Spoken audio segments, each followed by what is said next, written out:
Con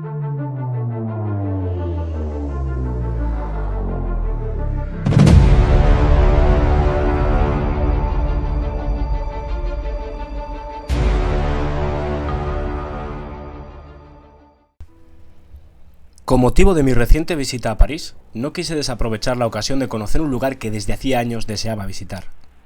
Hablo de las playas donde se produjo uno de los acontecimientos que cambiaría por completo el curso de la Segunda Guerra Mundial y por consiguiente la historia del mundo. El día 6 de junio de 1944, las fuerzas aliadas desembarcaban en las playas de Normandía, superando a las defensas alemanas, no sin ello con un elevado coste de vidas. En estas playas se produjeron combates muy sangrientos, que hemos visto en películas como Salvar al Soldado Ryan y videojuegos como Call of Duty. He querido entrevistar a Sergio Martínez, de Historias Bélicas que Merecen Ser Contadas, que ha vivido allí y conoce como nadie este lugar, y nos va a contar todo lo que allí sucedió. Y al final del vídeo voy a enseñaros en persona todos estos lugares. Bienvenidos a la Séptima Legión.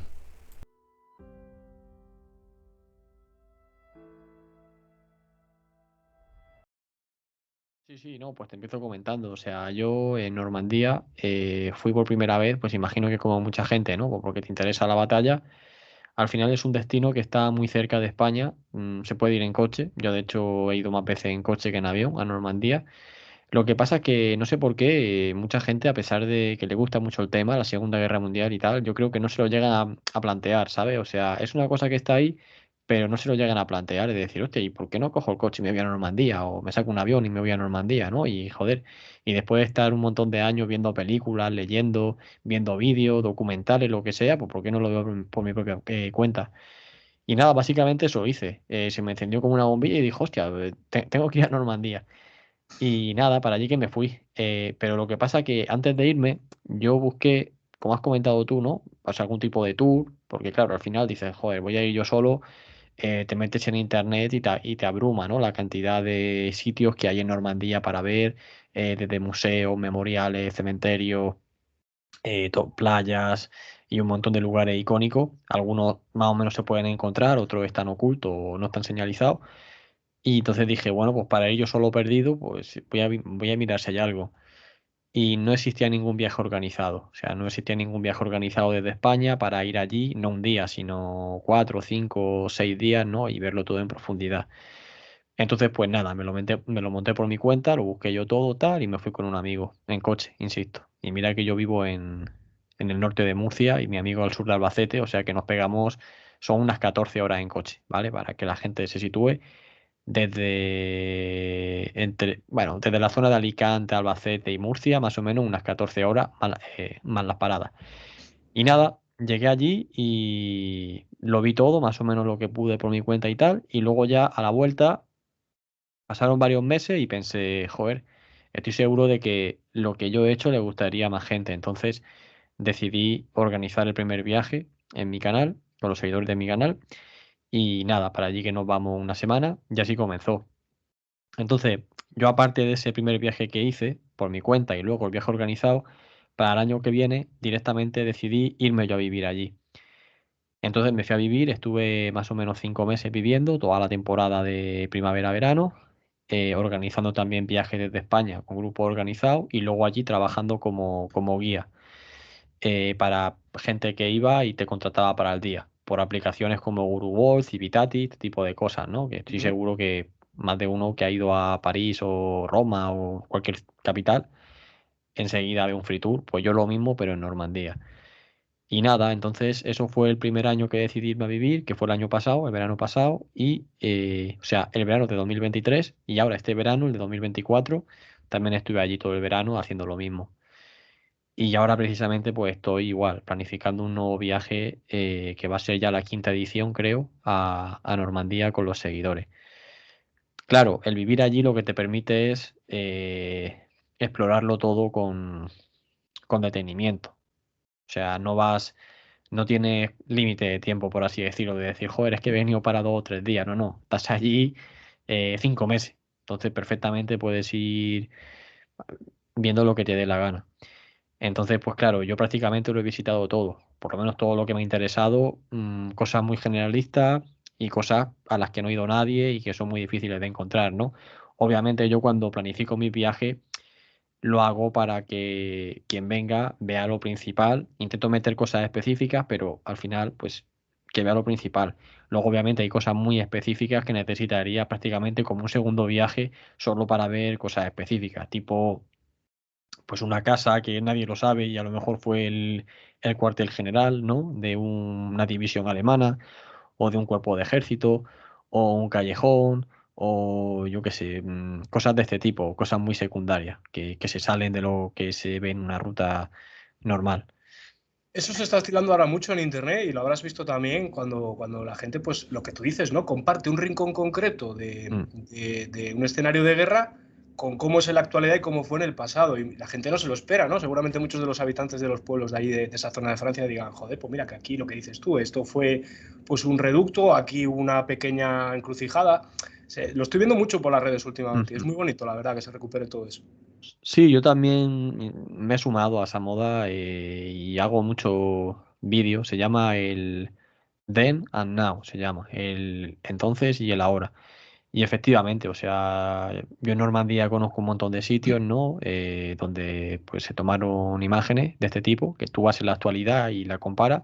Tengo un tour, por ejemplo, por la propia ciudad de Caen, simple porque en Caen hubo una gran batalla, entonces quedó completamente destruida, se hicieron luego muchos reportajes y hay muchas zonas que se pueden identificar con las actuales, ¿no? Y luego también lo hago en viajes como las Ardenas, también tengo un montón de pequeños shorts, ¿no? Donde empiezo a coger, pues mira, aquí no esta foto tan icónica en las Ardenas que aparece un soldado en una curva, pues fue aquí. Esto que sale aquí el cuartel tal es este edificio.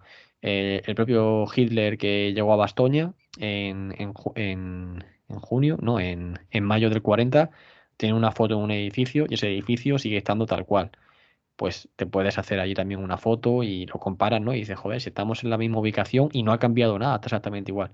Y en Normandía, pues igual. Sobre todo, las fotos así famosas de la batalla de Normandía se concentran en Caen, porque obviamente ha sido una ciudad, se pueden identificar, ¿no? Muchas partes de la ciudad. Y luego, sobre todo, en la península de Cotentín. En la península de Cotentín, en Saint-Mère-Église y en ciudades como, bueno, ciudades, pequeñas localidades como Saint-Marie-du-Mont, donde se hizo un reportaje con los de la 101 y la cuarta división que vino desde la playa. Y luego ya, pues en las distintas playas, sobre todo en Omaha. En Omaha también hay muchísimas fotos para poder hacer un antes y una hora. Pero claro, es que eso son cosas que tienes que saber dónde están, porque lo que tú dices, que se comparte en vídeo y tal, casi nunca suelen dar la ubicación, ¿sabes? Es muy raro que te pongan, esto está justo aquí. No, no, no. O Sí. sea, te ponen una foto, pero no, nunca te dicen dónde es. Entonces es complicado dar con algunos sitios. Es un poco un búscate la vida, sí, totalmente. Y hay muchas de esas fotos que dices, jolín, aprovechando mi estancia allí, quise encontrar algún recoveco y dices, no, no soy capaz, es imposible. No hay tiempo material, lo que tú dices, no tengo una ubicación, no puedo explorar, ¿no? Como quisiera. Tienes que haberte movido por allí mucho. Una vez que te mueves mucho por allí, a lo mejor no sabes cierto dónde es, pero lo puedes intuir. Y al final vas al sitio y lo encuentras. Pero, ¿sabes?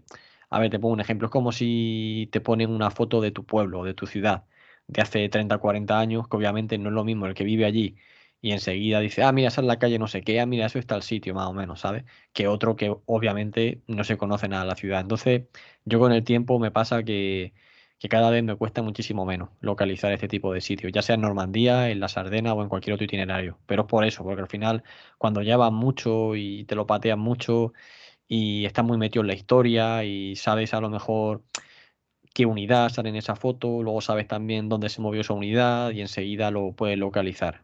Pero a veces es complicado, sí, sí. No sé si has tenido ocasión de visitar campos de batalla de la Primera Guerra Mundial, como ha sido Verdún, como ha sido el Marne. No sé si ha sido el caso, si has podido visitarlos. No, sí que he pasado con el coche, porque yo cuando fui a las Ardenas he ido también varias veces desde la misma Normandía. Entonces tienes que cruzar, digamos, la frontera francesa con la frontera belga, que es donde se concentraron ahí muchas batallas. Y sí que he podido ver cementerios de británicos de la Primera Guerra Mundial y estadounidenses, pero lo que es un campo de batalla de la Primera Guerra Mundial no, como tal no he visto. Yo me suelo centrar, ya te digo, en la Segunda Guerra Mundial y he visto campo de batalla de la Segunda Guerra Mundial, sí que he visto mucho y estoy ampliando, pero Primera Guerra Mundial se me queda un poco más apartado. Vale, yo os dejo el enlace por aquí al canal de Sergio, aunque creo que no necesita presentación para los amantes de la historia, sobre todo la Segunda Guerra Mundial. Te hacía esta pregunta de la Primera Guerra Mundial, porque Ujú. hay campos, como es el caso de Verdún y el Marne, que Sí, me sí. consta, hasta donde yo sé, que yo sé muy poquito de esto, que han quedado completamente arrasados, no ha vuelto a crecer la tierra por ahí, y son escenarios que se conservan muy bien, tanto los cráteres como las trincheras. Hay mucha gente que todavía recorre pues todos esos lugares, ¿no? Pero centrándonos un poco en Mm. Normandía, y ya un poco de cara a los espectadores del canal, lo que yo considero la batalla más importante del siglo XX, que cambió sin duda el curso de la historia de Europa, ¿qué fue exactamente el desembarco de Normandía? Así, en resumen, porque la operación Overlord es muy larga de explicar, ¿no? Pero bueno, así en resumen, ¿para qué sirvió? ¿Qué fue eso? Pues, eh, a ver, vamos a empezar por el principio para que la gente se ponga en situación. La Segunda Guerra Mundial comienza en septiembre del 39, ¿vale? Con la invasión de Alemania a Polonia y la Unión Soviética también invade en Polonia. A partir de ahí, Polonia cae en un mes y los alemanes se van a reorientar en el flanco occidental porque Gran Bretaña y Francia le han declarado la guerra. Alemania ya entre abril y mayo del 40 se lleva por delante pues a Dinamarca, Noruega, Francia, Bélgica, Holanda y a los ingleses que habían venido a apoyar a los franceses. En muy A poquito partir de tiempo ahí, arrasó prácticamente Europa. sí, sí, sí, sí. Entonces, a partir de ahí ya los alemanes acceden a Francia y acceden a lo que es la costa francesa, que luego va a ser donde se produzca, ¿no? La batalla de Normandía. Durante ese verano de 1940, los alemanes van a hacer un intento por provocar que Gran Bretaña o se rinda, firme una paz, que salga de la ecuación, ¿vale? O sea, que se borre de la guerra, por así decirlo. Pero no lo van a conseguir. Esa presión que hacen, la batalla de Inglaterra, que fue una batalla aérea, no es suficiente para que los ingleses se vengan abajo y siguen resistiendo. Entonces, sin haber cerrado el frente occidental, o sea, todavía no hay un combate diario, pero bueno, hay un frente y hay una posibilidad de chocar en cualquier momento. Mientras eso está así, ¿vale? En toda la costa atlántica, los alemanes se van a reorientar en el frente oriental para derrotar a la Unión Soviética. Y con esto llegamos a junio del 41, que es cuando los alemanes lanzan la Operación Barbarroja en un intento de que la Unión Soviética colapse y adueñarse de gran parte del territorio de la Unión Soviética, por lo menos en la parte oeste de los Urales, ¿vale? A partir de ahí, todo va a venir en contra para Alemania porque no van a poder conseguir su objetivo y la Unión Soviética no termina colapsando. Y con esto llegamos a la fecha clave de la Segunda Guerra Mundial, que va a ser diciembre de 1941. En esa fecha pasan dos cosas. La primera es que la Unión Soviética no ha colapsado y que se está lanzando al contraataque, con los alemanes ya retrocediendo un poco en el frente oriental. Y por otro lado, Estados Unidos entra en juego, ¿vale? Estados Unidos, que hasta la fecha se haya mantenido más o menos neutral, aunque apoyaba a Gran Bretaña, entra en juego de forma activa porque los japoneses le atacan en Pearl Harbor. A partir de ahí, los alemanes comienzan a planificar una serie de defensas por la costa atlántica porque saben que antes o después Estados Unidos va a intervenir en Europa, en este frente europeo, y por lo tanto pues va a ser una amenaza. Pero no le pueden dedicar muchos recursos a esa línea en la costa atlántica porque ellos están centrados en la Unión Soviética. Así que con esto llegamos a 1942, que en marzo ya se empieza a construir las primeras posiciones defensivas, ¿no? A lo largo de toda la costa atlántica, pero los alemanes van a lanzar su gran campaña en la Unión Soviética, que va a ser conocida como la Operación Azul, que al final va a derivar en lo que conocemos como la batalla de Stalingrado y tal, que también van a perder los alemanes. A partir de ahí pasan también una serie de cosas, ¿no? En primer lugar, los alemanes han sido ya derrotados, además, de forma contundente en el frente oriental, en el sector sur, en Stalingrado, y por otro lado, los estadounidenses ya han intervenido en el teatro europeo, aunque no sea en Europa estrictamente, pero sí que han desembarcado en el norte de África, ¿vale? La Operación Torch, más o menos en la zona del actual Marruecos y Argelia, y obligan a que Rommel ya se tenga que retirar y al final pues se van a quedar aislados en Túnez.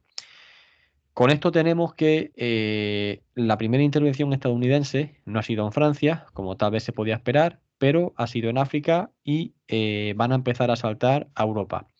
Una vez que cae la guarnición alemana en Túnez en mayo del 43, los estadounidenses y británicos saltan a Sicilia en julio. Y de Sicilia, una vez que la toman, pasan ya al sur de la bota itálica, ¿no? De la península italiana, pasan en septiembre del 43. Pero es un avance muy lento. Es un avance muy lento, se van encajonando, es un frente muy estrecho, muy montañoso y no hay posibilidades reales de llegar al centro de Europa de una manera rápida. Entonces es cuando, a mediados del 43, es cuando los aliados ya van a comenzar a preparar lo que va a ser su gran operación de desembarco en Europa, que va a abrir pues un segundo frente en condiciones para ya avanzar a toda velocidad hacia el centro de Alemania, ¿no?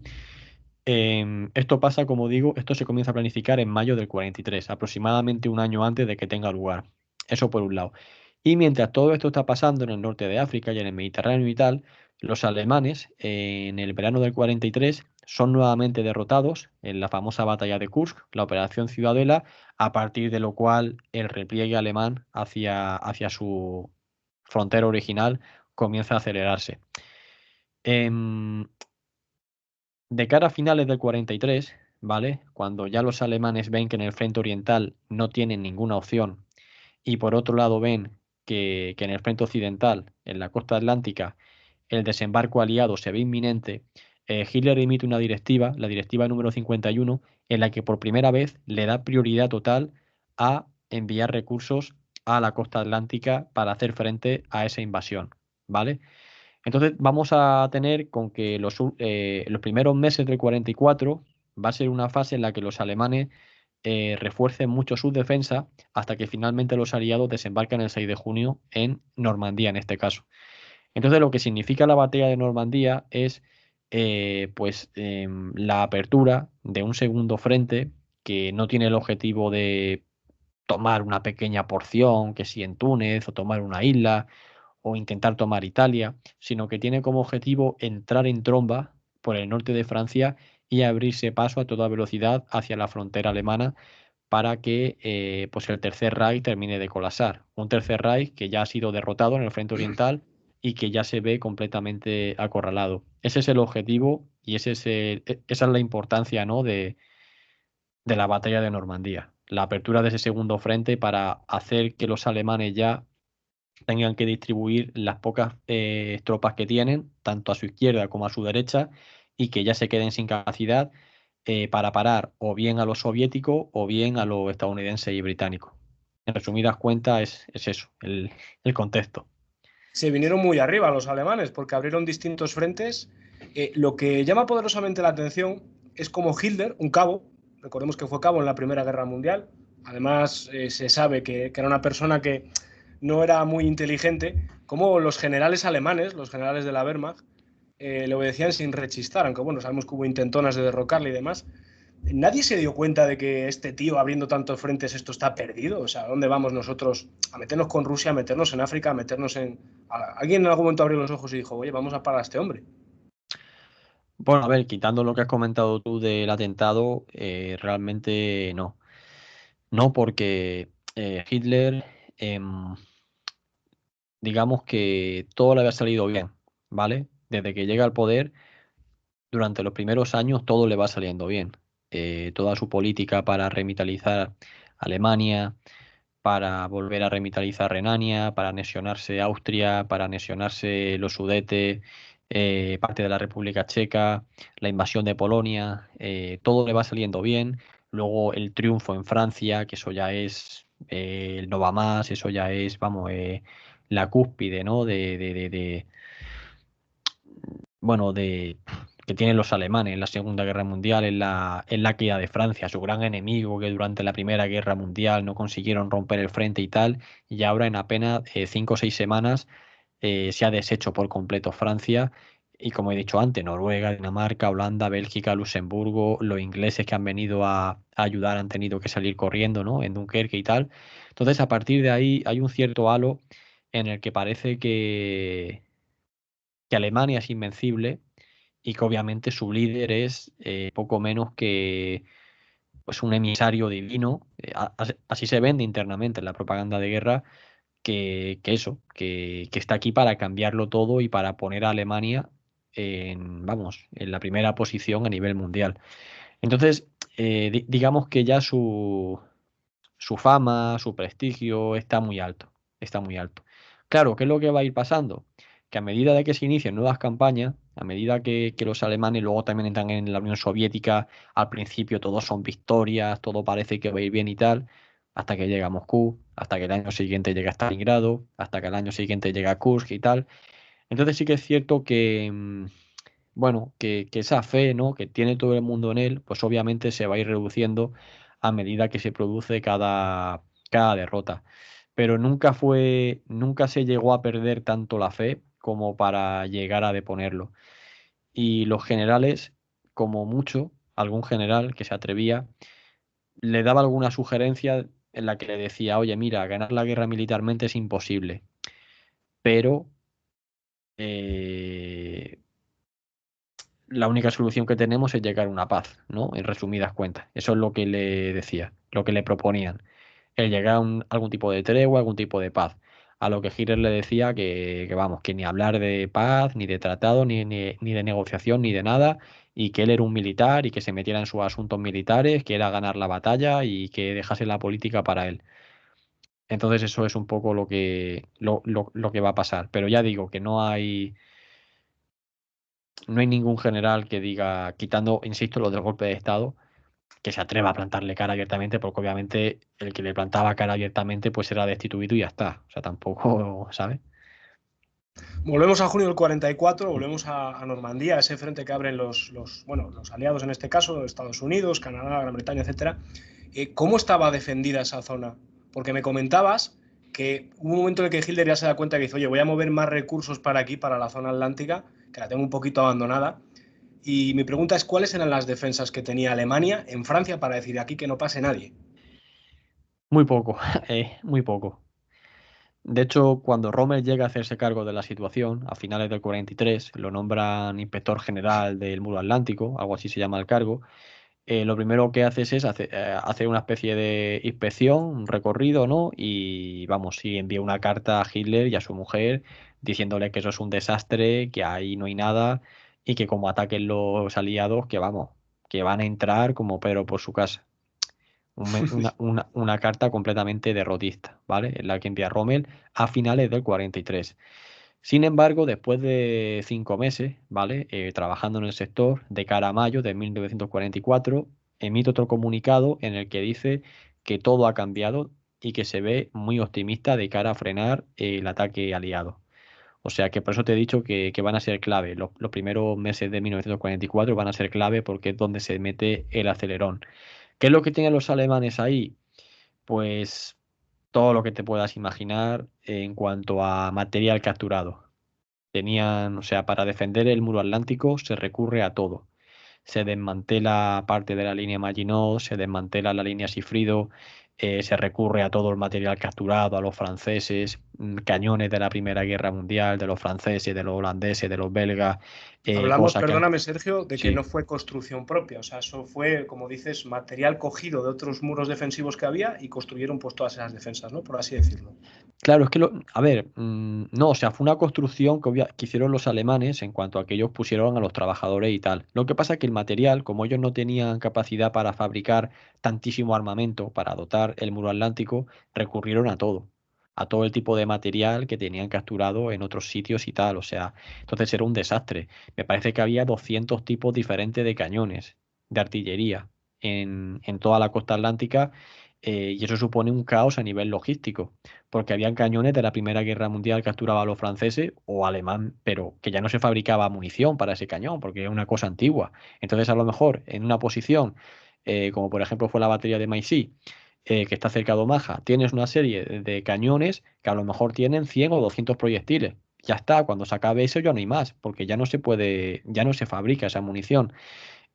Imagínate, ¿no? Al tío que está ahí en la logística diciendo, mira, aquí tenemos un almacén lleno de obuses, ¿no? De munición para la artillería y tal, pero fíjate, 50 son de este modelo, 20 son de tal, 30 son de tal, de no sé qué, no sé cuánto. Este tiene que ir aquí, este tiene que ir allí, este tiene que ir ahí. O sea, eso es un caos. Eso en el ejército estadounidense no pasaba porque estaba completamente estandarizado, tenía muy poco armamento y al final la munición valía prácticamente para todo, las piezas de repuesto valían prácticamente para todo y eso pues te agiliza mucho el tema de la logística. A los alemanes le pasaba todo lo contrario.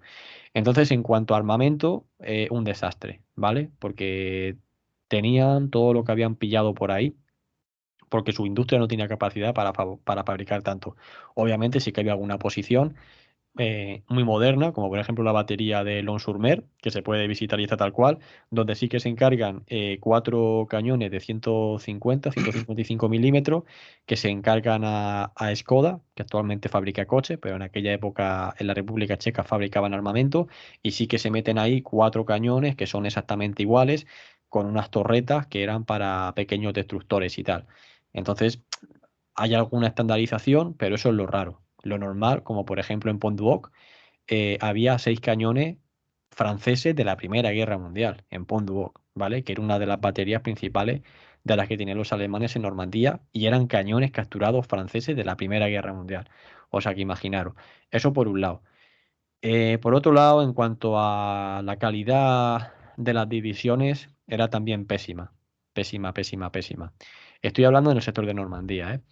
En Normandía, la mayoría de divisiones que hay están compuestas por gente muy mayor, gente que bueno, a ver, voy a explicarlo desde el principio. Desde que se abre la campaña en el frente oriental, existen un montón de divisiones que ya estaban en Francia, ¿vale? Que se habían quedado de guarnición. ¿Qué es lo que pasa? Que a medida de que se van necesitando hombres en el frente oriental, soldados, para hacer frente al ejército rojo en las diferentes campañas, se va bombeando, de todas estas divisiones de Francia, se va bombeando a los mejores soldados hacia Rusia. ¿Y qué queda en Francia? Lo peor. Los peores se quedan en Francia porque como no tienen valor combativo, ¿qué van a hacer en Rusia? Entonces se llevan a los mejores. Entonces llegamos a un punto en el que la mayoría de divisiones que están en Francia están compuestos por personal, por ejemplo, que tiene una media de edad de unos 35 años, gente que jamás ha participado en un combate, que no tiene experiencia, que tampoco puede hacer instrucción porque lo tienen todo el día cavando con una pala. Más o menos un 20% de soldados no son ni alemanes, son gente, son prisioneros del frente oriental, polacos que han cogido de por ahí, italianos, o sea, son prisioneros de guerra a los que se les ha dado dos opciones: morirse de hambre en un campo de prisionero o reengancharse para el combate. Entonces ya me dirás qué moral y qué motivación tiene esta gente cuando entra en combate. Hubo más de Así una es. unidad, sí, sí, claro, hubo más de un batallón de este tipo que en cuanto chocó contra los estadounidenses se rindió más, porque no eran ni alemanes. Entonces, esa es la tropa que había en Normandía, especialmente en la División 709, que es la que cubría la zona de Utah, de la península de Cotentín, y la 716, que es la que cubría el resto de playa.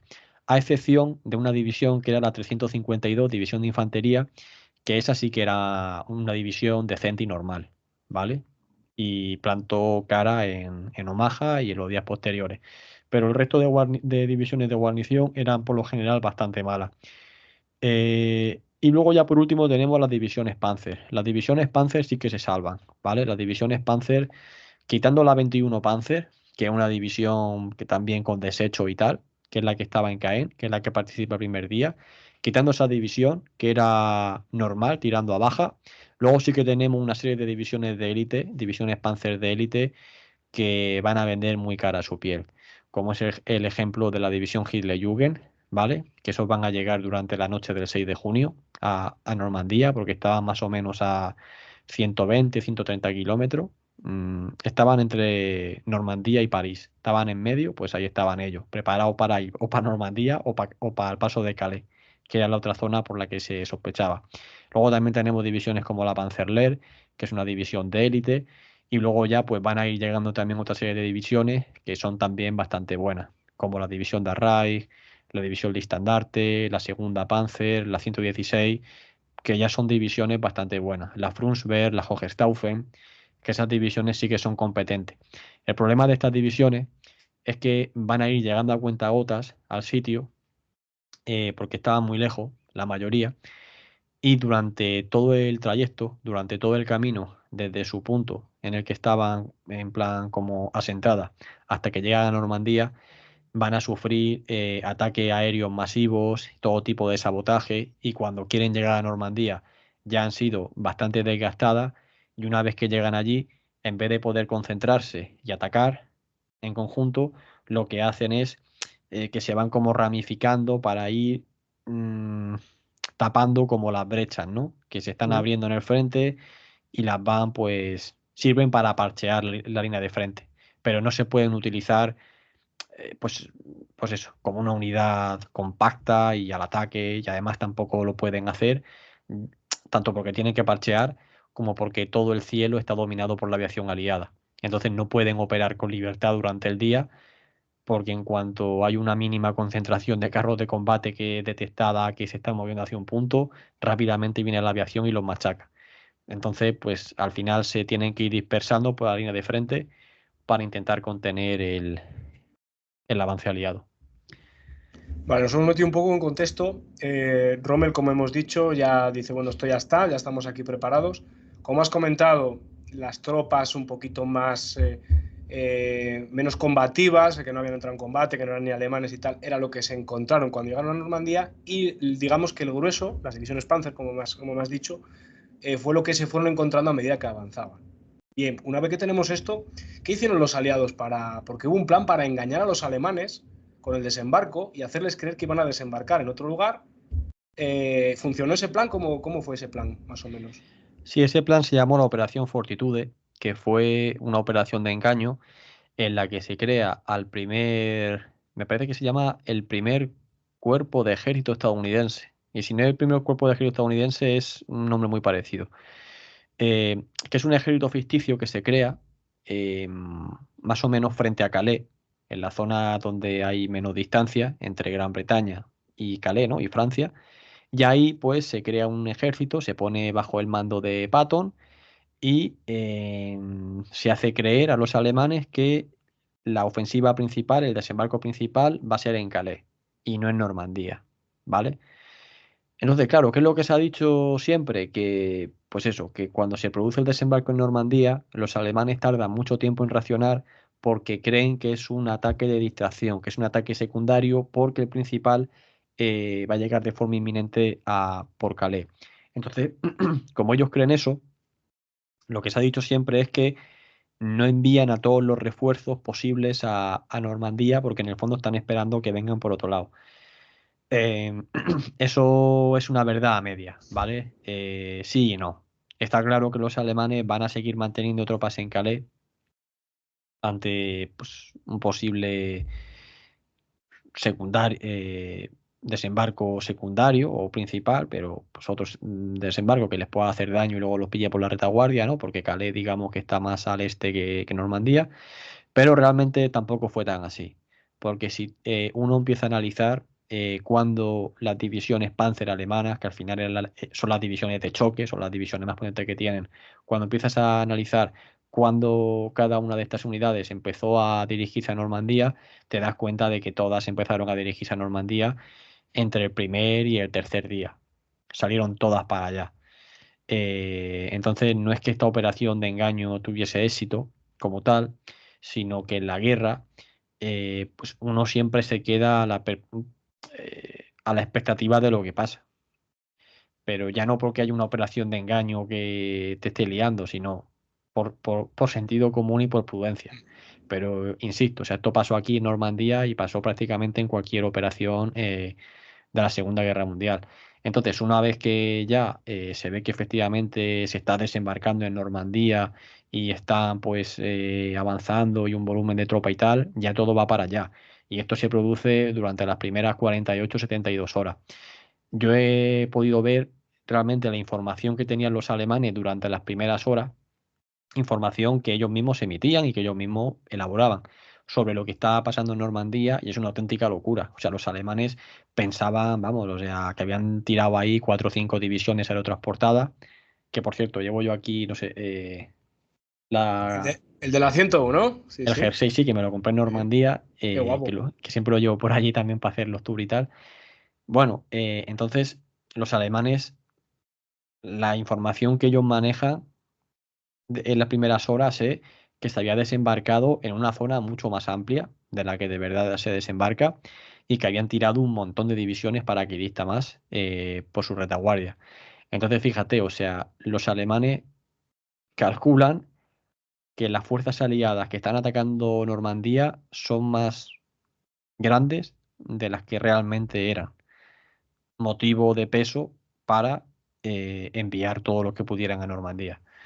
¿Qué hay de cierto Entonces, pues bueno. lo de que Hitler, a colación de esto, tardó en creerse que habían desembarcado en Normandía?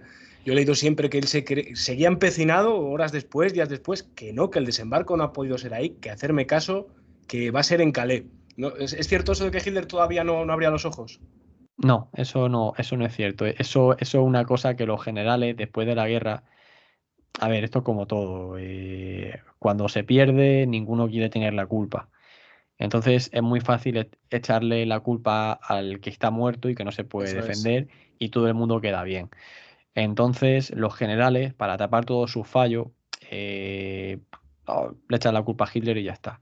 También hay otro bulo que dice que Hitler estaba durmiendo y que como estaba durmiendo, pues no pudo reaccionar a tiempo y fíjate, porque era un dormilón y no sé qué, no sé cuánto. Son cosas que quedan muy bien como curiosidad de contarlo y tal, pero realmente no fue tan así. Hitler es verdad que se levanta sobre las 10 o las 11 de la mañana, porque se levantaba siempre a esa hora, porque la última reunión, mm, reunión, no sé cómo llamarla, reunión en la que se analizaba el frente y la situación, tenía lugar tarde, hasta altas horas de la noche, entonces se levantaba tarde y esa mañana él tenía una reunión con una delegación húngara, ¿vale? No sé si estaba, no me acuerdo ahora si estaba el presidente de Hungría o una delegación húngara con el segundo de Hungría, pero bueno. Entonces, nada más levantarse, le informa, le dice, está pasando algo en Normandía. Y los mismos que lo informan le dicen, no sabemos muy bien lo que está pasando. Es decir, que cuando pasa una cosa de este tipo, la información no es instantánea, o sea, no lo llaman por teléfono y le dicen, oye, está pasando esto, han desembarcado aquí, aquí, aquí, aquí, aquí, nos están atacando con esta unidad, con esta, con la otra, con no sé qué, no sé cuánto, tal. No, no, no, al principio de cada operación todo es un caos. Nadie sabe lo que está pasando hasta que no pasan muchas horas, te empiezan a llegar información de todos los puntos y el Estado Mayor, ¿no? En este caso bueno, o del séptimo ejército, que es el que está en Normandía, o del grupo de ejércitos Bay, puede ir uniendo como si fuese un puzzle toda la información que le está llegando y ya pues hacerse una idea de lo que está pasando. Pero para que eso pase se necesitan muchas horas. Entonces, Hitler dicen que dijo, cuando le informan, ¿no? Algo está pasando en Normandía tal y cual, Hitler dijo, ya está pasando, algo así dijo. Y dijo, bueno, voy a ir a la reunión que tengo con este hombre de Hungría y ya cuando salga, pues habrá más información actualizada y ya vemos lo que hacemos. Ya se mete en la reunión y ya cuando sale después de comer o así, ya se empiezan a tomar una serie de decisiones. Pero insisto, es que en las primeras horas nadie sabe lo que está pasando y aún así, a pesar de que nadie sabía lo que estaba pasando, las primeras unidades ya empiezan a actuar por protocolo, ¿sabes? Ya se empieza a actuar de Ujú. forma automática por protocolo, como por ejemplo la Hitlerjugend, que ya se prepara eh, para ir a Normandía. Pero insisto, o sea, lo que han dicho los generales para lavar su imagen es, no, la Hitlerjugend podía haber empezado a venir a Normandía 5 o 6 horas antes, pero es que Hitler estaba durmiendo tal y cual. Y realmente no, o sea, realmente era que no se sabía lo que estaba pasando. Y en cuanto se supo y se tuvo la certeza de que efectivamente en Normandía había tenido lugar un gran desembarco con el objetivo de romper el frente, todo es enviado para allá, ¿sabes? Correcto. ¿Y a qué hora empezó el desembarco? El desembarco comenzó bueno, a ver, a ver si te lo digo bien. Lo, si se puede decir el desembarco, la primera acción que tiene lugar es el lanzamiento de paracaidistas, ¿vale? Que Sí, por un lado, situémonos en la noche anterior, ¿verdad? La claro, noche claro. del 5 al 6. No es que te iba a decir, no, a las 6:30 de la mañana comenzaron a desembarcar, pero que claro, antes de las 6:30 de la mañana se tiran a los paracaidistas, que realmente es cuando se inicia la operación.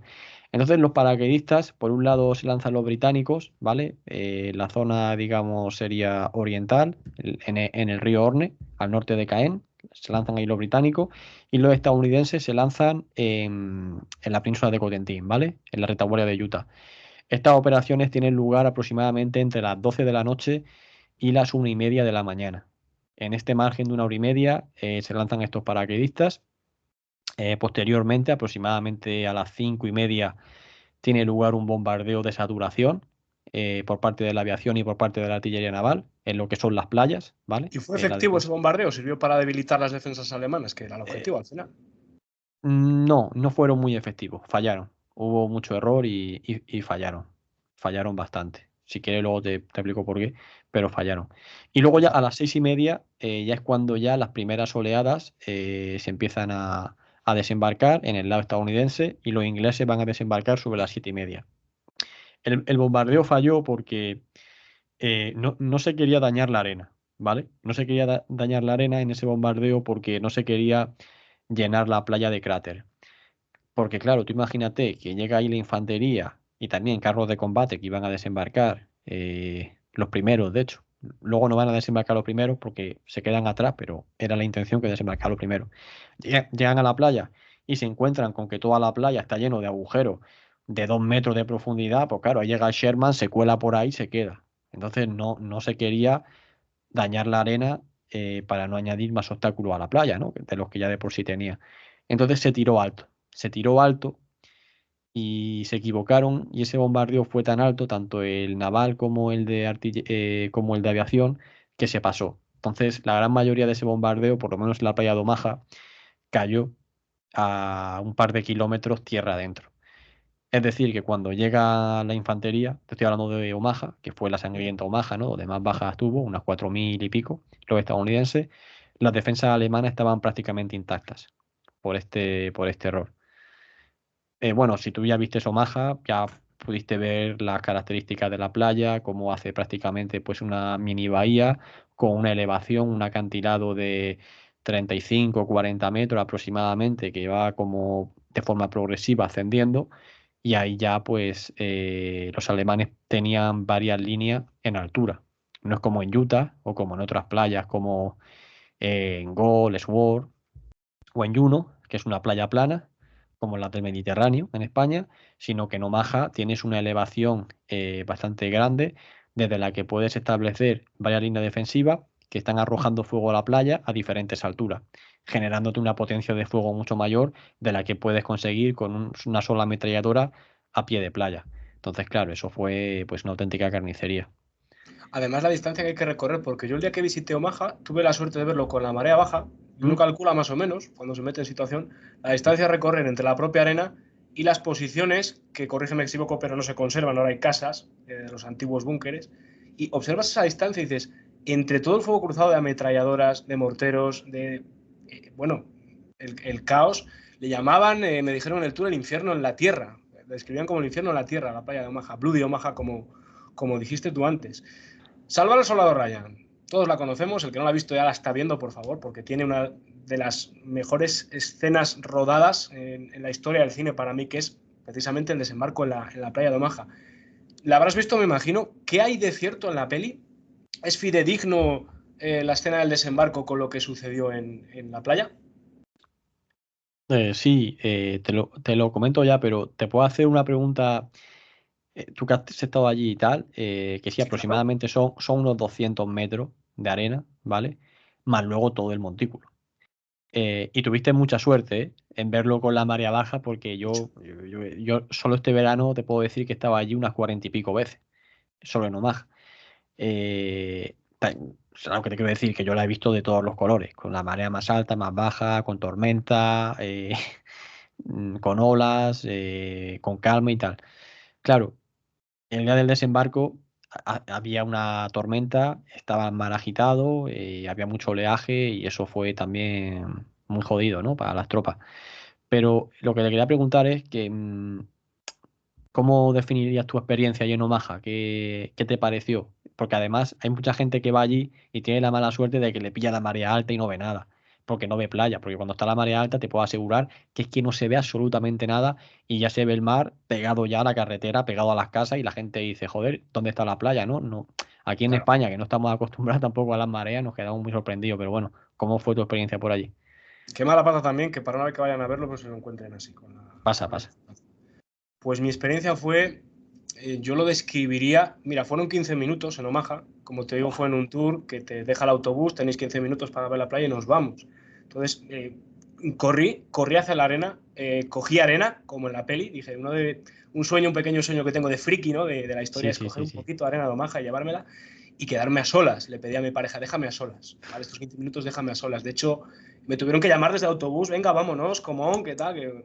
Bueno, en fin, lo describiría como algo estremecedor. Escuché, esto es muy raro lo que voy a decir, pero escuché el silencio. Escuché el silencio, conecté con el lugar. Conecté con el lugar porque, claro, tú estás en una playa que aparentemente es normal, la gente paseando, aquí, si no sabes lo que ha habido, pues es una playa normal, pero imaginas por un instante la película, en tanto la cultura pop, lo que has leído y tal, todo lo que sucedió allí, y es estremecedor. O sea, yo os invito a que lo conozcáis una vez en la vida porque os va a encantar. Sí, yo lo tengo marcado también la primera vez que fui. Y sabes lo que me pasa a mí, que como ya solo este verano habré estado 40 veces y otras 40 el año pasado, pues a lo mejor yo he Sí, sí. estado 80 o 90 veces en Omaha. Y ya es como que iba a decir que no sientes nada cuando vas. No, sí que sientes, pero joder, es que ya son 90 veces, 80 las veces las que has estado. Pero es que esa primera vez cuando te sitúas ahí, miras a tu alrededor, ves el montículo que hace como un acantilado y te imaginas, es que es como, es difícil de explicar. Yo imagino que a ti te llevaron a la zona en la que hay dos soldados de bronce así, ¿no? Como que están...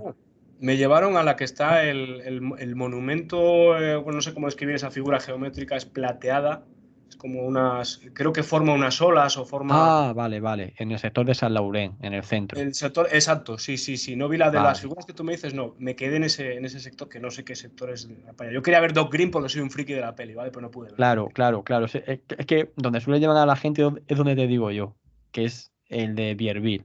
El de Bierville, Ajá. que ahí es donde desembarca. Bueno, a ver, donde tú fuiste, digamos, a ti te llevaron en la mitad, ¿vale? Más o menos en la mitad, porque Omaha la saltaron dos divisiones, la primera y la 29. Entonces la 29 cae de la mitad donde tú fuiste a donde te digo yo, ¿vale? Que donde te digo yo es que hay unos soldados ahí, como que están saliendo de la playa y tal, y todavía quedan varios búnker allí. No tienen cañones, no se puede entrar, pero todavía quedan dos búnker allí. Por eso lo suele llevar ahí a la gente, para que van un poco el búnker y tal, pero bueno. Entonces, precisamente la película de Salvador Ryan que me preguntabas, desembarcan allí, en el sector que ya está pegado al final, ¿no? O sea, si coges Omaha, que es así como alargada, a ti te dejaron en el centro, pues el sector de los Rangers, porque realmente Tom Hanks, ellos no son soldados de infantería, ellos son Rangers, ¿no? Que es un cuerpo especial de élite estadounidense, el segundo batallón de Rangers, desembarcó con alguna de sus secciones, creo que fueron dos compañías, una o dos compañías, desembarcan en este sector que te digo yo, que además actualmente hay una pasarela que te pueden meter prácticamente, vamos, hasta el final de dentro de lo que es el mar, ¿no? O sea, la pasarela parte desde la base de la playa y te mete como hacia adentro del mar. Y está justo ahí. Entonces, lo que es la escena del desembarco es bastante real, realista. Es muy realista. La escena del desembarco es, yo diría que es muy realista. Se comenta que cuando la escenaron, porque esa película me parece que es del año 99 o por ahí, o 90 y Sí, mucho. tiene sus añitos ya, sí, sí. No sé si es del 97 o 99, pero bueno, da igual. El caso es que todavía quedaba mucha gente viva, veteranos, todavía quedan, fijaos, a día de hoy, o sea que imaginaros hace 25 años, todavía quedaba mucho más. Y dice que la gran mayoría de veteranos que fueron al cine a verla salieron tocados. Muchos incluso se derrumbaron en la escena del inicio de lo Dios. realista que era, porque realmente lo volvió a llevar a Omaha. Entonces es una película un poco rara. Bueno, hay que decir en primer lugar que la película no se rodó en Normandía, la película está rodada en Irlanda, Ujú. y todo es una recreación, o sea, no se graba ahí en Omaha ni nada, pero bueno. El caso es que es una película muy realista por un lado, pero por otro lado está llena de errores. Lo que pasa es que son errores que solo mm, son visibles para una persona que sea un friki del tema. Por ejemplo, la escena final del pueblo, la división que les ataca es una división de la Waffen-SS, la división de Reich, y todos los carros de combate, uniformes y demás de la división están marcados con el marcaje de la división de Reich, cuando más o menos esa batalla que están recreando, hablo de memoria, tiene lugar entre el 9 o el 10 de junio más o menos, y la división de Reich no llega a Normandía hasta finales de junio. Entonces, son errores históricos de ese tipo que no tienen sentido. Pero bueno, quitando eso, que ya digo que son minucias, lo que es la representación del combate y sobre todo la escena inicial de Omaha, es hiperrealista. Y efectivamente, lo que está representando es a estas dos compañías del segundo batallón de Ranger, que digamos que desembarcaron en la parte más occidental de Omaha, porque ellos asaltaron una especie de acantilado. Una especie de acantilado que hay, digamos, ya pegado al borde, que era como más especial y los mandaron a ellos. Que de hecho hoy en día se puede ir. Hay una rampa por ahí, porque hay un camping, más o menos en esa zona hay un camping de, no sé si es de caravana o algo así, pero justo por ese camino por el que entraron los Rangers, actualmente hay como una especie de sendero que baja a la gente del camping en bici a la playa de, bueno, en bici o andando, pero que bajan a Omaha por ahí, por ese mismo corredor por el que subieron los Rangers. Es enorme, lo que tú dices. Es una playa muy, muy extensa. No me la esperé tan grande, Tie- macho. O sea, Tiene unos 7 kilómetros de ancha. 7 kilómetros, fíjate. Por eso hicieron falta dos divisiones para poder cubrirlo todo y con con la densidad suficiente de soldados. Claro, en Omaha, digamos que tenían las tropas alemanas, dentro de lo malo que había, un poco las más experimentadas, ¿no? Justo en la Sí, playa de Omaha.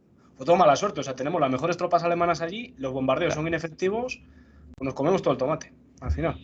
Claro, sí, sí, en Omaha es que se juntan 5 o 6 factores que son clave para eso, para tener las 4.400 bajas que me parece que tuvieron los estadounidenses allí. Hay que decir que se estima que en esos 7 kilómetros más o menos de extensión había unos 800 alemanes, ¿vale? O sea, el fallo de los alemanes en la batalla de Normandía es que no son capaces de detectar que la flota se acerca y no están en alerta ni reciben refuerzo. Porque claro, aquí cuando hablamos de una división, no está toda la división. O sea, si una división más o menos de este tipo tiene entre 11.000 y 12.000 soldados, que nadie piense que están los 11.000 en la playa. En la playa, como digo, hay más o menos 800. ¿Dónde están el otro?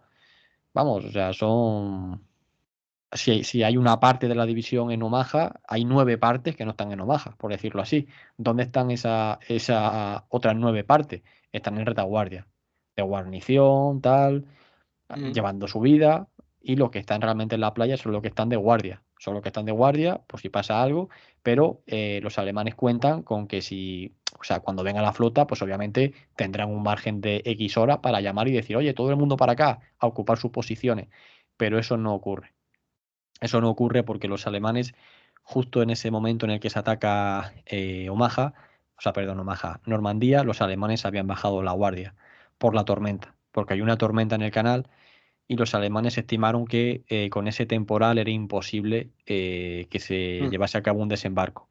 Entonces se habían suspendido los vuelos de reconocimiento de la Luftwaffe alemana, la pequeña flotilla que los alemanes tenían con patrulleras y demás para patrullar el mar se habían ido al puerto de Cherburgo para refugiarse de las olas y demás, y la visibilidad de los propios que estaban ahí en los puntos de observación ya en tierra era malísima. Entonces, por eso realmente no van a detectar y no se llegan a poner en alerta y no llegan a reforzar la primera línea. Yo soy partidario de que si los alemanes son capaces de detectar de forma fehaciente, ¿no? Con un vuelo de reconocimiento o con una lancha o lo que sea, toda la flota venir, con 4, 5 o 6 horas de antelación, yo estoy convencido de que hubieran rechazado el desembarco. Porque pillándolo desprevenido, lo pasaron mal, pues imagínate si los alemanes hubieran estado preparados. Pues a lo mejor hubiéramos tenido otro Dunkerque. A mí no me Otra, cabe ninguna otra duda. evacuación, otro intento fallido de invasión, puede ser. En Omaha, si en vez de haber 800 defensores hay 1.500 o 2.000, no pasa de calle. En otra playa, tal vez, como por ejemplo en Utah o tal, alguna vez sí que, pero mínimo el de Omaha no pasa. Y si no pasa el de Omaha, o sea, si Omaha fracasa, lo hubieran tenido muy complicado durante los días siguientes. Para conectar el sector de Utah con el sector de Gol, lo hubieran tenido muy complicado y hubiera sido una base de operaciones alemana perfecta para atacar los dos flancos de invasión. Bueno, gracias a Dios que no pasó y consiguieron liberar Europa, porque al final era el objetivo principal. También conocí Point Duoc, ¿Mm? es el acantilado, ¿verdad? Si Sí, no sí, sí, sí, sí, claro. sí, sí. Para la gente que no conozcáis Point Duoc, sale en Call of Duty, ¿vale? Es un mapa. Si Y es no muy recuerdo mal, en bonito. Call of Duty 2. Y es muy bonito, además. Es muy, muy bonito. Y, joder, Point Duoc me impresionó porque es que dices, hostia, tomar un acantilado. Estamos hablando de subir y tomar un acantilado, tomar posiciones. Visité los búnkers, que ahora hablaremos de ellos y demás. Y en Point Duoc, ¿cómo lo consiguieron? Porque dices, joder, yo estaba ahí, yo miro para abajo y digo, yo me imagino a la gente aquí escalando. Hostia, ¿cómo no hubo aquí más bajas que no maja? Porque es un terreno mucho más difícil de conquistar. ¿Te hizo buen tiempo?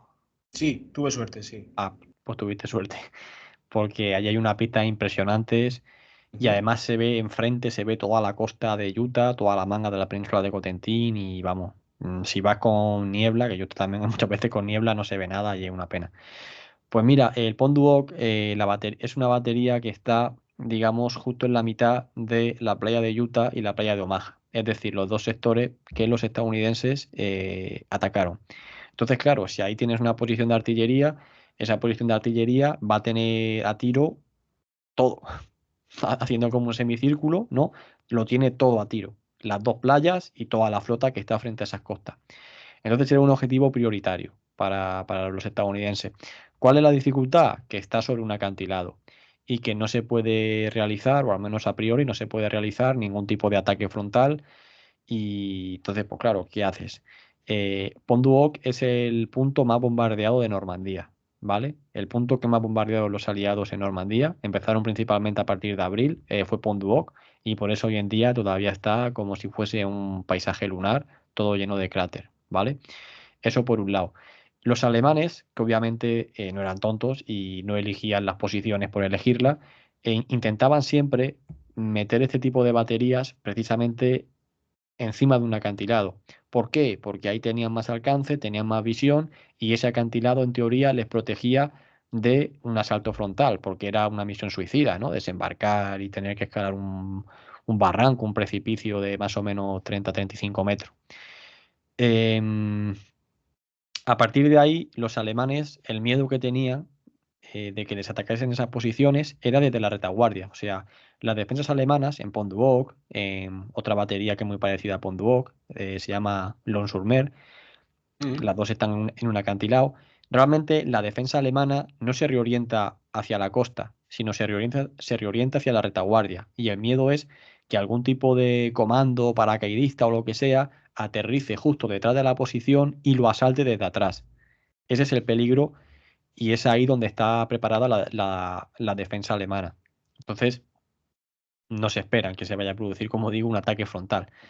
Eh, Como es una operación muy complicada, porque tienen que desembarcar en una pequeña cala que hay al caer de Pont du Hoc y luego con unos garfios, ¿no? Escalar con la cuerda para arriba y tal, a pulso, no se destina a una unidad cualquiera, sino que se destina al segundo batallón de Ranger nuevamente, ¿no? Al grueso del segundo batallón de Ranger, dirigidos por James Ruder, y aproximadamente participan, me parece que son 225 Rangers, ¿vale? Que son fuerzas de élite del ejército estadounidense. Claro, ¿a quién se enfrentan esos Rangers en Pont du Hoc? Se enfrentan a una guarnición de aproximadamente 300 soldados, en el que la mitad de esa guarnición son artilleros, ¿vale? Son artilleros, o sea, son gente que en principio no está preparada para el combate, y a una guarnición de protección de la guarnición que es de aproximadamente también otros 150 hombres. Pero insisto, que son soldados bastante malos. Entonces, claro, los Rangers cuentan con el factor sorpresa, desembarcan allí, los alemanes no se lo esperan, se llega a producir algún disparo mientras los Rangers están ascendiendo el acantilado. Me parece que mueren como 5 o 6 Rangers en este proceso de subida, pero una vez que suben arriba ya se comen a los alemanes. Entonces, la dificultad que tienen los Rangers una vez que han podido superar el acantilado, ¿no? Que es la primera prueba inicial, la dificultad que van a tener es resistir en esa posición hasta que llegue el relevo, que el relevo tiene que llegar desde Omaha, ¿vale? Entonces, una vez que aseguran Pont du Hoc, que por cierto, cuando llegan ahí no están los cañones, ¿vale? Estos 6 cañones, que al final era lo que tenían que destruir para que no abriesen fuego contra las tropas que estaban desembarcando en ambas playas, los alemanes, como Pont du Hoc estaba siendo bombardeada de una forma tan intensa durante todas las semanas previas a la invasión, lo que habían hecho los alemanes es sacarlo de Pont du Hoc y enviarlos a retaguardia para protegerlo, ¿vale? Entonces, como la operación les sorprende tanto, el desembarco les sorprende tanto, no tuvieron ni tiempo para llevar estos cañones a su punto de tiro. Así que cuando los Rangers suben y se quedan, ¿no?, arriba, ¿no?, de la parte de Pond du Hoc, se dan cuenta de que no están los cañones y de que toda la operación no ha servido para nada. Porque de todas maneras su objetivo es capturar los cañones y los cañones no están disparando, pues hemos hecho un poco el tonto. Aún así, siguen con la misión, aseguran todo el perímetro y aguantan hasta que le llega el relevo. Mientras se están aguantando en Pond du Hoc, hay dos soldados que de forma fortuita se topan con los cañones y los destruyen, ¿vale? Le meten una especie de granadas termita tal y los destruyen y a tomar por saco. Y otra vez vuelven al sector que están defendiendo los Rangers. Cuando al día siguiente vienen las tropas de relevo al Pond du Hoc, de esos 225 Rangers iniciales, únicamente quedaban en condiciones de seguir combatiendo unos 60. El resto había causado baja, porque los alemanes están contraatacando, no contraataque muy grande, pero están contraatacando continuamente durante todo el 6 de junio para retomar la posición, cosa que no van a conseguir. O sea, que fue una resistencia brutal por parte Sí, del segundo batallón Ranger, perdón, en Point du sí, Hoc. sí, sí, sí.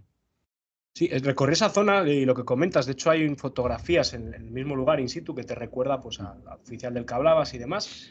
Y una imagen que me llamó la atención es advertir al turista de que bajo su propio riesgo, pues que no pase por ciertas zonas en las que están llenas de cráteres, como bien decías. Sí, bueno, está todo acotado, Sí. ya te marcan ellos el camino circular del punto A al punto B y vas viendo y tal, y sí, efectivamente, no te puedes salir. Antiguamente me han contado que eso estaba abierto, entonces sí que iba la gente un poco, pero actualmente no, es un circuito cerrado. Entonces, bueno, además gestionado por los propios estadounidenses, como el cementerio, y ahí ellos ponen sus normas y su historia, y todo se cumple a rajatabla. Allí tuve la ocasión en Point du Hoc de ver un búnker, nos Mm, llevaron a ver un búnker alemán, ujú. del cual os voy a dejar un vídeo para que lo grabé, dije, voy a grabarlo por dentro para que lo veáis, y me llamó, tío, me llamó la atención poderosamente lo pequeño y estrecho que es. Hay un tramo, que lo digo en el vídeo, yo mido unos 75, en el que tengo que girar mi cabeza literalmente para poder pasar. Digo, hostia, pero ¿cómo podía moverse por aquí? Yo creo que no podría moverse con cierta agilidad en esos búnkers. Tú fuiste al búnker de observación, imagino. No sé cuál era uno que está en Point du Hoc, pero no es el que está al final del todo ya asomando al acantilado, es el que está inmediatamente anterior. No sé cuál es, no sé si es el de observación. Sé que es un búnker, no me preguntes más. O sea, pero uno que bajaste es abajo y tiene como ¿no? Tiene como dos sitios para bajar Sí, eso es, y, correcto. y luego tiene como una habitación grande, ¿no? Eso es un búnker de personal, eso es un búnker más o menos con capacidad, me parece que para 20 y tantas personas, simplemente con literas y tal, para dormir ahí. Y sí, Que es claro, claustrofóbico. son pequeños, todas las aberturas son pequeñas, tal, para intentar evitar que se cuele por ahí alguna bomba, algún proyectil o lo que sea. Pero sí, vamos,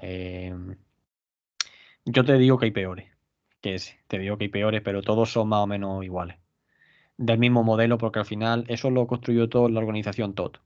Entonces, cada búnker tiene como ¿cómo lo diríamos? Una funcionalidad. Entonces, dependiendo de esa funcionalidad, pues es un modelo u otro. Pero lo que te quiero decir que al final todos los búnkers de personal, que es para la guarnición de la tropa, son todos iguales. Estén en Pont du Hoc, estén en Lons-sur-Mer, la batería de Maisy, donde sea. En la batería de Griesbeck, todos son iguales.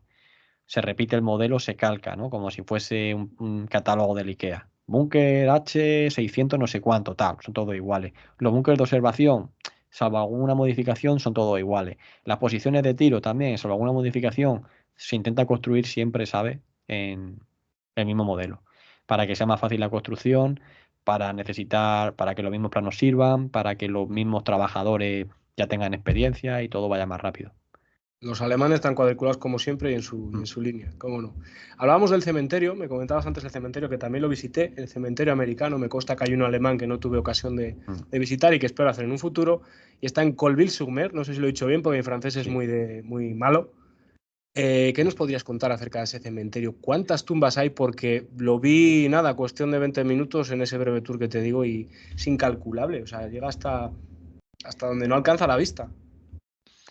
Pues es un cementerio, como te puedes imaginar, me he pateado también muchas veces, porque yo lo que es el free tour, o sea, con las personas que van, o sea, no con mi grupo que yo organizo con mis seguidores, sino personas que van por su cuenta, yo el tour que hago es ese, es Omaha, el sector del WN62, que es donde estaba Henry Severlord, la bestia de Omaha, que eso está justo al caer de ese cementerio. Entonces yo visito ese sector de Coleville, el sector de combate, que hay dos búnker, bueno, no tienen los cañones, pero en su día tenían cañones antitanque de 75 milímetros. Luego el cementerio, que está justo arriba, y luego, no sé si lo viste, pero entrando a la zona del cementerio hay una rotonda con un museo y hay un montón de carros de combate por ahí en la puerta. No sé si te suena, o a lo mejor ibas mirando justo para el otro lado en la ventanilla del autobús. Pero Puede ser también. sí, pues ahí también hay un museo con un montón de carros de combate. Entonces yo hago esa triada. Hago WN62, Omaha tal, cementerio americano y los carros de combate del museo. Ese cementerio tiene aproximadamente 9.300 tumbas, ¿vale? 9.300 tumbas que son un pelín menos de la mitad de los soldados estadounidenses que murieron en Normandía. El resto fueron repatriados a Estados Unidos y están enterrados o bien en el cementerio de Arlington, que es el oficial de los militares estadounidenses de todas las batallas y tal, o bien en sus cementerios familiares. Pero luego en Normandía hay otro cementerio que es muy poco conocido, que está pues como dirección a Mont-Saint-Michel, ya mucho más al sur, que este cementerio tiene aproximadamente unos 4.000. Entonces, obviamente, el más grande es este que viste tú. Ese cementerio está muy bien porque es un jardín, o sea, ya lo pudiste comprobar, que es un auténtico jardín, está lleno de monumentos, es donde se hacen todos los eventos del aniversario de la batalla de Normandía. Ahora, cuando fue el 80 aniversario, allí fueron los presidentes de Estados Unidos, de Francia, de más países europeos, montaron ahí el escenario con todos los veteranos de guerra y tal, y siempre lo hacen allí, los homenajes en ese cementerio. Hay aviones que lo sobrevuelan constantemente. Bueno, ya te digo, tocan una banda de música, toca incluso la banda sonora de Soldado Ryan, de Hermanos de Sangre, también la tocan, y el himno de Estados Unidos, por supuesto, y luego más canciones. Y es un cementerio que va tanta gente, ese cementerio, creo que tiene aproximadamente 1 millón de visitantes al año, o no sé dónde lo leí, pero creo que tiene 1 millón. Yo doy fe, porque se colapsa, siempre está colapsado. De hecho, para aparcar tiene el mismo aparcamiento que un parque de atracciones, o sea, es inmenso el aparcamiento que tiene eso. Es que tiene muchas cosas, mira. Tiene un centro de visitantes que imagino que no entraría por falta de tiempo, donde hay un Hacer pipí, pequeño por museo. siguiente. ¿El qué? Hacer pipí. Al centro de visitantes entré para hacer pipí, no me dio tiempo a mucho más. Ah, pues ahí tienen un pequeño museo, tienen una sala de cine que te emiten un pequeño documental, que te cuentan la emotiva vida de 3 soldados estadounidenses que murieron allí y tal. Luego tienen pues mapas, uniformes, armamento, minas, las pértigas explosivas que se utilizaron para abrir brecha entre la playa, que no sale en la película de Salvar al Soldado Ryan, y ese tipo de cosas. Luego el cementerio, lo que te decía. Tiene realmente 4 grandes parcelas, ¿vale? Donde están las tumbas. Son así como rectangulares y tiene como una y una, luego en medio tiene una capilla y luego al final otras dos. Entonces es un cementerio tan grande y que va tantísimo público que yo es el único cementerio que he visitado estadounidense, y mira que he visitado varios por Europa, que llegan ¿cómo lo diría yo? A limitar la entrada, ¿sabes? O sea, esas 4 parcelas del cementerio las van rotando. 3 suelen estar acotadas y hay una libre. O sea, siempre intentan que haya una libre para que la gente que pueda ir se pueda pasear por las tumbas. Pero las otras 3 están acotadas y al final con eso van rotando como si fuese un barbecho bajo la agricultura para intentar mantener el césped más o menos bien, ¿sabes? Y que no esté todo el césped siendo pisado continuamente en todas las secciones. Entonces, hasta ese extremo tienen que llegar. Más curiosidades que te puedo contar. Hay 3 medallas de honor en ese cementerio, ¿vale? Hay una que es la del Theodore Roosevelt Jr., que es el hijo del presidente Theodore Roosevelt, no el que estaba durante la Segunda Guerra Mundial, que es Franklin, sino de Theodore Roosevelt, que estuvo unos años antes, ¿no? A principios del siglo XX. Fue un general de brigada que ganó la medalla de honor del Congreso porque fue el único general que desembarcó junto con la primera oleada, en este caso en Utah. Y luego también hay 2 soldados más que tienen la medalla de honor. Uno es un sargento de la 29 División y otro es un teniente de la primera división de infantería que murió ese mismo 6 de junio, liderando a sus hombres en combate, con mucho valor y tal y cual, y bueno. Luego también ese cementerio tiene un montón de monumentos, tiene una estatua muy grande. Al final, toda la simbología del cementerio hace referencia al sacrificio de la juventud. Todos son figuras de jóvenes, no llegan a representarlos como militares, sino como jóvenes, y al final hace alusión a que la juventud estadounidense se sacrificó para obtener la victoria, ¿vale? Y que gracias a su triunfo, pues eso, liberaron al mundo, tal y cual, ¿no? Toda la narrativa que venden con respecto al motivo, ¿no? De que ellos salvan al mundo en la Segunda Guerra Mundial y tal, es lo que se representa, y que eso se hizo gracias al sacrificio de su juventud, que es al final la que está allí muerta, ¿vale? Luego también tiene una cosa que es muy interesante, no sé si la viste, es una cápsula del tiempo. Sí, Cuando... te quería preguntar, ¿qué, Sí, qué, qué es eso de...? No sé si hablamos de lo mismo, había una especie de cajita, ¿no? Que ponía abrir en 2044. es lo mismo, sí. Vale, cuéntame. Eso es una cápsula del tiempo que se enterró en el año 69. El año 69 fue el 25 aniversario de la batalla, y fue cuando muere Eisenhower, ¿vale? Cuando muere Eisenhower hacen ahí un evento y aprovechan para todos los reporteros de guerra que todavía estaban vivos, que habían participado en la operación, dejan una serie de fotografías, una serie de recortes de periódico y tal en esa cápsula, con la intención de que se abra durante el centenario de la batalla, que será en el 2044. Entonces, el presidente de Estados Unidos de la época irá allí y lo levantarán. Y dirán, mira, hemos descubierto no sé qué material inédito que fue enterrado, no sé qué, no sé cuánto. Porque allí, en ese cementerio, bueno, en ese cementerio y en la región de Normandía, allí los hacen aniversario todos los años, hacen eventos y tal, pero realmente los más fuertes y los más cargados de actividades y en los únicos en los que van los presidentes de Estados Unidos, de Gran Bretaña, va también el rey de Inglaterra, la reina, mejor dicho, iba de aquí para atrás hasta que se murió. Esos son solo a la década, ¿vale? En el 60, en el 70, este año en el 80, y ya el próximo masivo va a ser en el 90 aniversario, y ya dentro de 20 años, cuando sea 100, pues eso será ya pues, una locura. Que espero poder estar, aunque si llego, espero que sí. Espero poder estar ahí, aunque sea siendo un poco ya más ancianito. Es, co- es, co- Me encantaría es poder estar. complicado ir, es complicado ir, o sea, yo he estado en muchos aniversarios.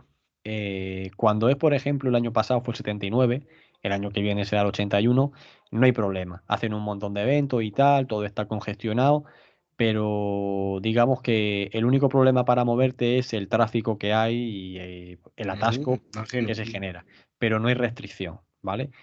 Cuando es la década sí que hay restricción de movimiento, porque van todos los presidentes y tal, y ahí ya no hay libre circulación. Entonces, no te digo que no vaya, pero que está todo muy cortado, muy limitado.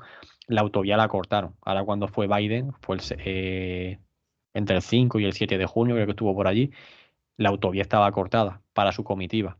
Yo vi vídeos de la comitiva de Biden y a lo mejor son 50 coches negros de estos, de todoterreno y moto y autobuses y tal, y todo está acotado. Para poder entrar a ciertos sectores de Omaha, como por ejemplo el cementerio y tal, no puedes entrar si no tienes permiso. O sea, es una locura, ¿eh? Es una auténtica locura. Es lo que convierte en eso, en cada década. Por eso es mejor ir, si quieres ir un aniversario que va a pillar todos los eventos más o menos igual, pero sin la presencia de los políticos, es más recomendable ir el 81, 82, 83 tal, pero evitar el 90 y evitar el 100. Me tomo nota entonces. Mira, desconocía todo eso, tiene todo su sentido, evidentemente, si van todas estas figuras, pues que haya ciertas restricciones. Hay una curiosidad del cementerio que me acaba de venir a la cabeza ahora mismo, y es respecto a las lápidas.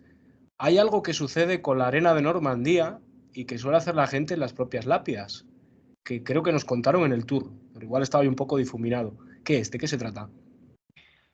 ¿Te acuerdas de lo que te dijeron o no? Es solo por curiosidad. Yo estaba más pendiente de disfrutar del Vale. ambiente que de escuchar a la guía, pero me quedé con ciertas palabras y creo que le dije a mi pareja, me parece que han dicho algo de la arena, con tal, pero ahí me Sí, quedé. sí.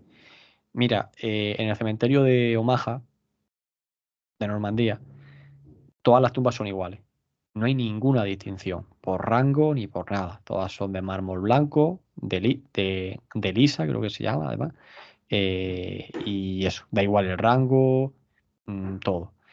La única que son diferentes son la del soldado que ha ganado la medalla de honor, que sí que le pintan el nombre en dorado y sí que destaca un montón, ¿vale? Por encima de las demás, porque claro, realmente las tumbas normales, que son todas menos tres, son blancas y el nombre está grabado con una hendidura, ¿vale? O sea, pero no destaca ni nada, está simplemente como grabado hendidura, pero que ya está.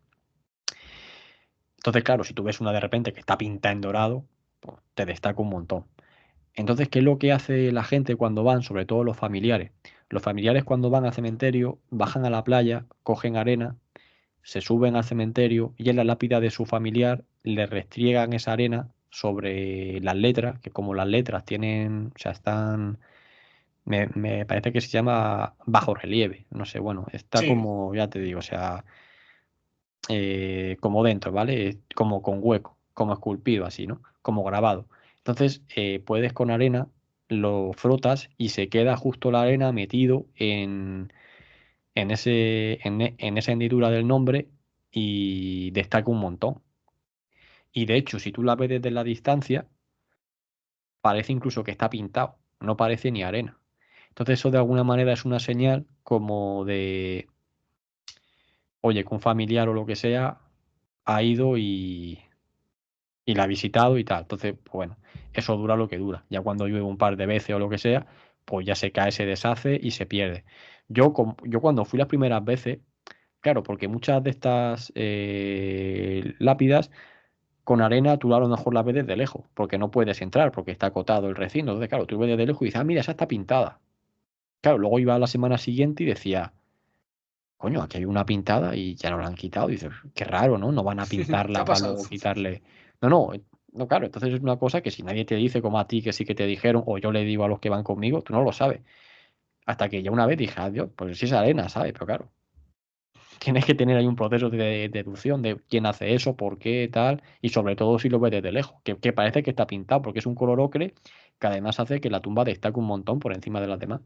No, la verdad que es un gesto muy bonito, parece que como que vuelven a cobrar vida, ¿no? En el Sí, mismo lugar.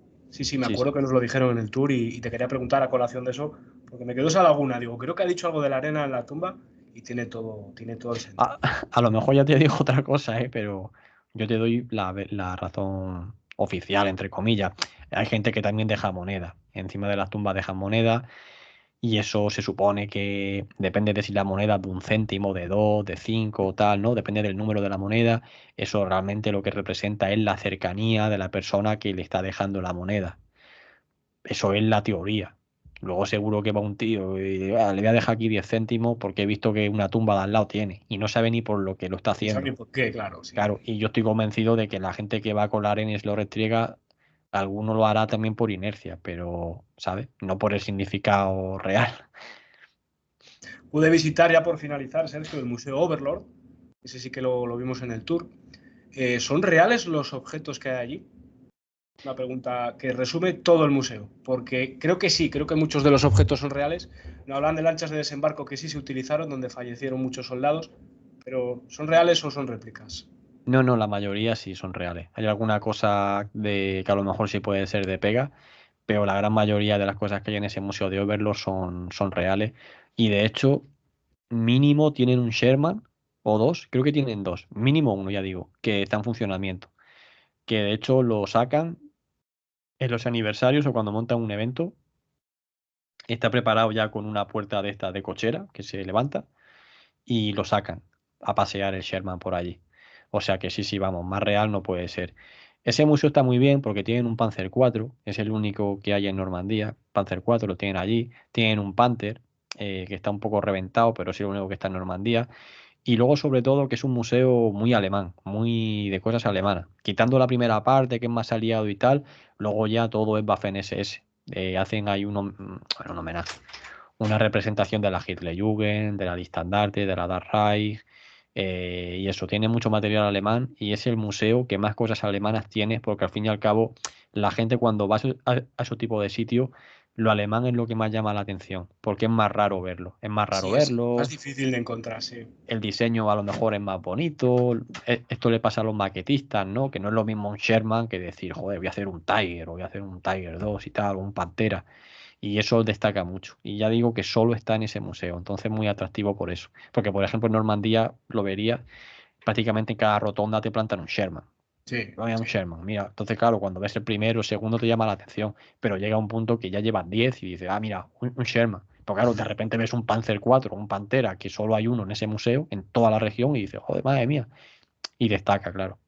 No, no, son impresionantes. Y un privilegiado por poder ver ese museo y más ahora sabiendo que lo que he visto, la mayoría es real. Lo deduces, ¿no? Cuando estás ahí, Sí, imagino que sí, son objetos reales, ves cascos hasta con agujeros de bala, pero bueno, sabiéndolo, pues me quedo mucho más tranquilo y mucho sí, más sí, feliz. sí, sí. Y como digo, y como dijiste tú al inicio de esta entrevista, yo me di cuenta de ello haciendo el tour y tú que has estado ahí, estás más que fogueado, hacerlo por vuestra cuenta, cogeros el coche, disfrutarlo, hacerlo con calma, no lo hagáis con la presión de un tour como hice yo, que aunque lo disfruté, pues no es lo mismo, y tomaros vuestro tiempo para poder visitarlo. Y por Mm. supuesto, espero poder contar contigo en futuras entrevistas, porque es un tema, la Segunda Guerra Mundial, que es apasionante, es precioso y que da para muchísimo. Sí. No, pues muchas gracias a ti por invitarme y si me dejas dar una última recomendación, Por favor. eh, es lo que he dicho antes. Normandía es un sitio que abruma por la cantidad de cosas que hay. Entonces, ¿qué es lo que pasa para una persona que puede ir por su cuenta? Que no sabe dónde ir. A no ser que sea un especialista de la batalla y se la conozca de arriba abajo y tenga muy claro dónde quiere ir, lo normal es que la gente se pierda por allí. ¿Y sabes lo que pasa? Que en Normandía prácticamente en cada pueblo hay un museo. En cada esquina hay un museo. Parece una exageración, pero es que es tal cual. Entonces, claro, tú llegas ahí y dices, bueno, tú tuviste suerte que te llevaron al Museo de Overlord, que es uno de los mejores, pero yo te puedo asegurar de que en Normandía, así a ojo, puede haber entre 25 y 30 museos. Fíjate. Y alguno está bien, como el que tú fuiste, y otro Ujú. no vale nada. Entonces, claro, tú vas allí, tienes el tiempo justo, ves un museo que está ahí en la playa de no sé qué o en no sé qué pueblo y dices, ah, pues voy a entrar.